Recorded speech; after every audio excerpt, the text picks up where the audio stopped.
Hi friends, welcome back. నేను చేపల fry ఎలా చేయాలో చూపిస్తున్నాను. ఉప్పు నిమ్మకాయతో క్లీన్ చేసి పెట్టుకోవాలి. నెక్స్ట్ మసాలా కోసం ఆయిల్ వేసుకొని కొత్తిమీర, కొబ్బరి, లవంగాలు వేయించుకొని పౌడర్ చేసుకొని పక్కన పెట్టుకోవాలి. నెక్స్ట్ ఆనియన్ కూడా వేయించుకొని పేస్ట్ చేసుకొని పెట్టుకోవాలి.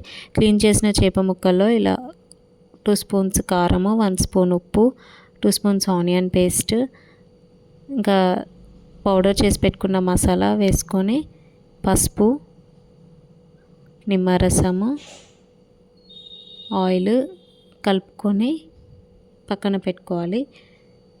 నెక్స్ట్ ప్యాన్ తీసుకొని ఆయిల్ వేసుకొని ఆనియన్ పేస్ట్, అల్లం పేస్ట్, పసుపు,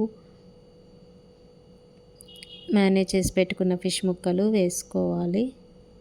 కలుపుకునేటప్పుడు చాలా జాగ్రత్తగా ఉండాలి. ఒక చిన్న స్పూన్ తీసుకొని ఒక్కొక్క పీస్ ఫ్రై చేసుకోవాలి. నిమ్మరసం మెయిన్ ఇంగ్రీడియంట్. నిమ్మరసం ఇలా వేసుకొని లాస్ట్లో కొత్తిమీర వేసుకుంటే చేపల ఫ్రై రెడీ ఫ్రెండ్స్.